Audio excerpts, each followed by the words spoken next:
আলহামদুলিল্লাহি ওয়াকাফা সালামুন আলা ইবাদিহিল্লাযীনা ইসতাফা আম্মা বা'দ। শরীয়তের করণীয় বিধিবিধানসমূহ চার প্রকারে বিভক্ত। আজ আমরা তার মাঝ থেকে সুন্নত সম্পর্কে জানব। সুন্নতের আবিধানিক অর্থ অভ্যাস ও পন্থা। শরীয়তের পরিভাষায় সুন্নত এমন আমলকে বলা হয় যা রাসূলুল্লাহ সাল্লাল্লাহু আলাইহি ওয়াসাল্লাম সব সময় করেছেন, অর্থাৎ রাসূলুল্লাহ সাল্লাল্লাহু আলাইহি ওয়াসাল্লামের কর্মপন্থাকেই সুন্নত বলা হয়। সুন্নত দুই প্রকারে বিভক্ত: এক, সুন্নতে হুদা এবং দুই, সুন্নতে জায়েদা। সুন্নতে হুদা, এটি রাসূলুল্লাহ সাল্লাল্লাহু আলাইহি ওয়াসাল্লামের ইবাদত সংক্রান্ত সমস্ত আমলসমূহকে বলা হয়, অর্থাৎ রাসূলুল্লাহ সাল্লাল্লাহু আলাইহি ওয়াসাল্লাম যেই সকল আমল ইবাদত আকারে করেছেন সেগুলোকে সুন্নতে হুদা বলা হয়।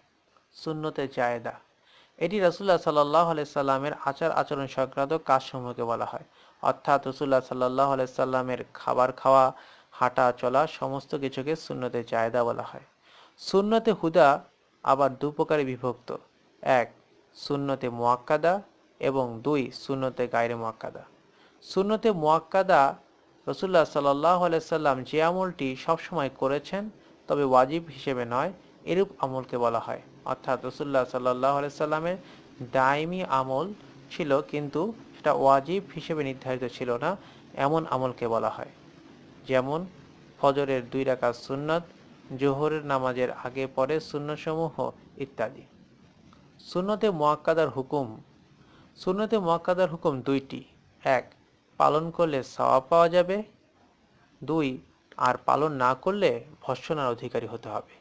সুন্নতে গায়রে মুআক্কাদা, যে আমলটি রাসূলুল্লাহ সাল্লাল্লাহু আলাইহি ওয়াসাল্লাম কখনো কখনো ছেড়েছেন, সব সময় করেননি, তাকে বলা হয়। অর্থাৎ যে আমলটি রাসূলুল্লাহ সাল্লাল্লাহু আলাইহি ওয়াসাল্লাম কখনো করেছেন কখনো ছেড়েছেন, এমন আমলকে সুন্নতে গায়রে মুআক্কাদা বলা হয়। যেমন আসর এবং ঈশার নামাজের আগে 4 রাকাত সুন্নত নামাজ ইত্যাদি। সুন্নতে গায়রে মুআক্কাদাকে মুস্তাহাবও বলা হয়। সুন্নতে গায়রে মুআক্কাদাকে মুস্তাহাবও বলা হয়।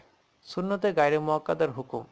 সুন্নতে গায়রে মুআক্কাদার হুকুম দুইটি: এক, পালন করলে সওয়াব পাওয়া যাবে এবং মর্যাদা বুলন্দ হবে; আর ত্যাগ করলে কোনো গুনাহ নাই, ত্যাগ করলে কোনো গুনাহ হবে না। আজ আমরা সুন্নতের প্রকারভেদ ও হুকুম সম্পর্কে জানলাম। ওয়া আখিরু দাওয়ানা আনিল হামদুলিল্লাহি রাব্বিল আলামিন। আসসালামু আলাইকুম ওয়া রাহমাতুল্লাহি ওয়া বারাকাতুহু।